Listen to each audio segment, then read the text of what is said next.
Our question to President Reagan. Mr. President, I want to raise an issue that I think has been lurking out there for 2 or 3 weeks and cast it specifically in national security terms. You already are the oldest president in history, and some of your staff say you were tired after your most recent encounter with Mr. Mondale. I recall yet that President Kennedy had to go for days on end with very little sleep during the Cuba Missile Crisis. Is there any doubt in your mind that you would be able to function in such circumstances?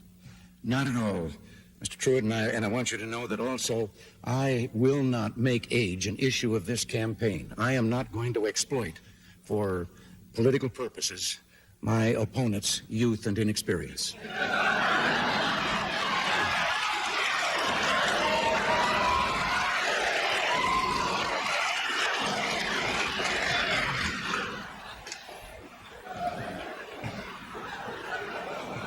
If I still have time, I might add, Mr. Truitt, that it was Seneca or it was Cicero, I don't know which, that said, if it was not for the elders correcting the mistakes of the young, there would be no state. Mr. President, I'd like to head for the fence and try to catch that one before it goes over, but I'll go on to another question.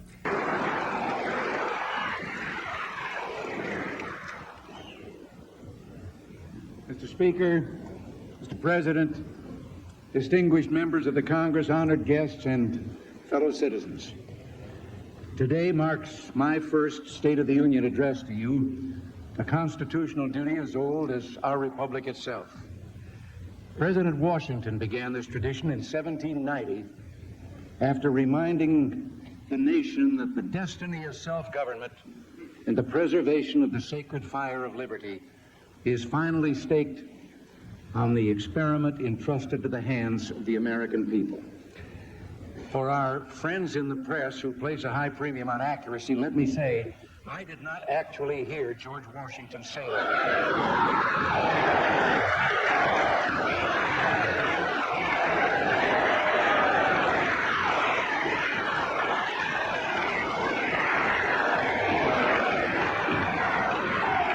but it is a matter of historic record.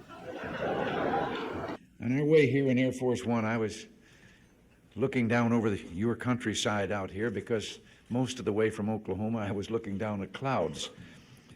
And I could say that it reminded me of a story, but actually I wanted to tell the story whether anything reminded me or not.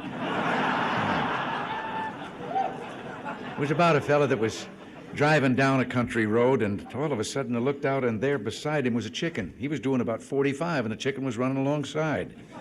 So he stepped on the gas, he got it up to about 60, and the chicken caught up with him and was right beside him again. And then he thought, as he was looking at him, that the chicken had 3 legs. But before he could really make up his mind for sure, the chicken took off out in front of him at 60 miles an hour, turned down a lane into a barnyard. Well, he made a quick turn and went down into the barnyard too, and there was a farmer standing there. And he asked him, he said, did a chicken come past you? And he said, yeah. Well, he said, am I crazy, or did the chicken have 3 legs? And he says, yep, it's mine. He says, I breed 3-legged chickens. And the fellow said, for heaven's sakes, why? Well, he says, I like the drumstick, Ma likes the drumstick, and now the kid likes the drumstick, and we just got tired of fighting for him. And the driver said, well, how does it taste? He says, I don't know. I've never been able to catch one.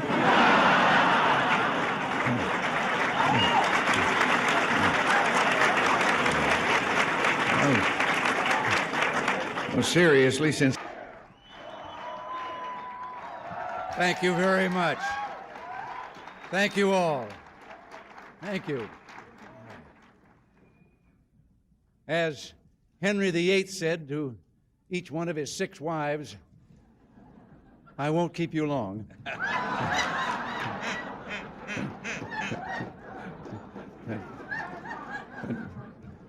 I spoke of the difference between our 2 countries. I try to follow the humor of the Russian people. We don't hear much about the Russian people. We hear about the Russian leaders. But you can learn a lot because they do have a sense of humor, and you can learn from the jokes they're telling. And one of the most recent jokes I found kind of, well, personally interesting. Maybe you might tell you something about their country. The joke they tell is that an American and a Russian were arguing about the differences between our 2 countries. And the American said, look, in my country, I can walk into the Oval Office, I can hit the desk with my fist and say, President Reagan, I don't like the way you're governing the United States. And the Russian said, I can do that. The American said, what? He says, I can walk into the Kremlin, into Brezhnev's office, I can pound Brezhnev's desk, and I can say, Mr. President, I don't like the way Ronald Reagan is governing the United States.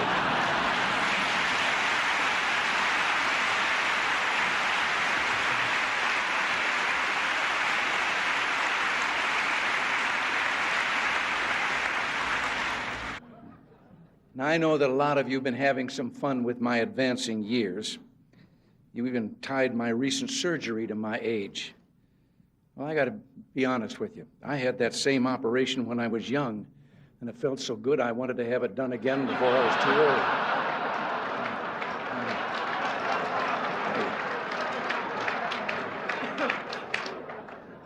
But I am aware of my age. When I go in for a physical now, they no longer ask me how old I am. They just carbon date me.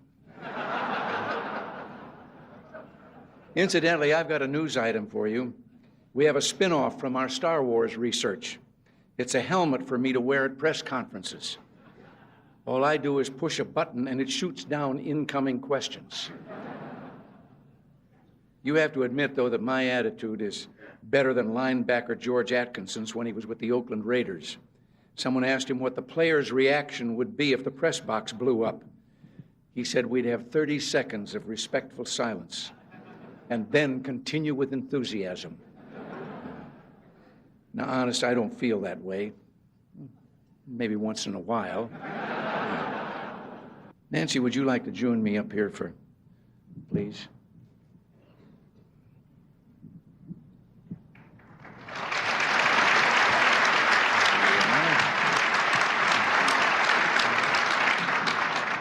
I know it's getting late, dear, but it's not often that we have so many people who've written about us and broadcast about us all together in one room like this, and I thought you might like to say a few nice words to them.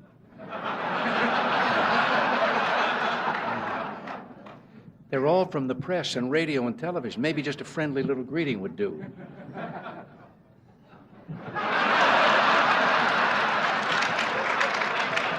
How about just a word or two, something friendly, even one kind word? I'm thinking. Seriously, my friends, as always, we've had our share of laughs tonight at one another's expense, which is as it should be in a city where the issues are important and the passions run so deep. Maybe the fun and good nature of evenings like this is a good place to start. So thank you for your hospitality and thank you for inviting us. Thank you. All right. Thank you.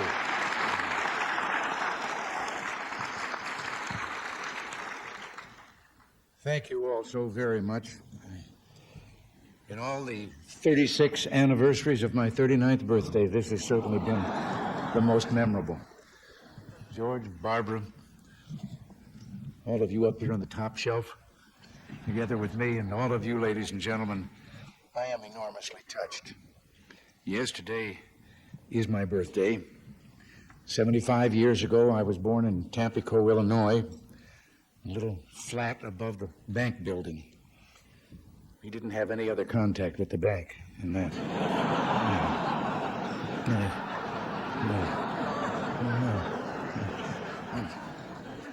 Now, here I am, sort of living above the store again.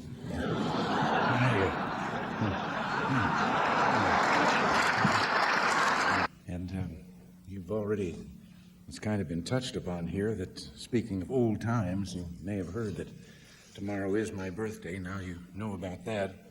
I prefer to think of it as the 36th anniversary of my 39th, but I'll be just about due for a midlife crisis. In fact, I'm thinking about a career change. Drop this political business and see if I can't do something different like radio or the movies.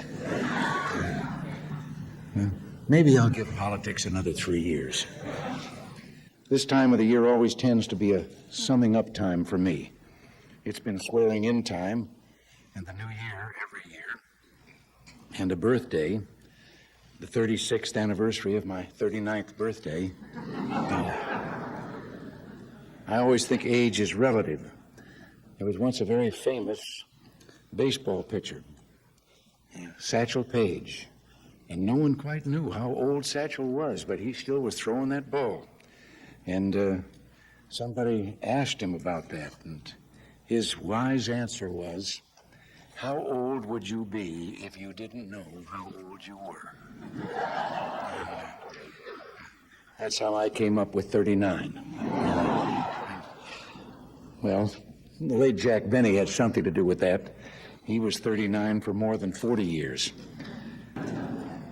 I can't close without one story about doctors that he will understand very well. Have you ever noticed how easy it is if you're introduced to someone at a party or a dinner or something and he's introduced as doctor? And then there's always those people that suddenly start saying, "Doctor, I've been having..." Well, we had a fellow in show business, Moss Hart, the playwright, who was an inveterate along that line. And so one night at a cocktail party in Hollywood, he was introduced to a Dr. Jones. And almost immediately he started talking about, "I've been having this low back pain." And the fellow that introduced them said, "Moss, Dr. Jones is a doctor of economics." And that didn't stop Moss at all. He said, "Doctor, I was buying some stock the other day." Yeah.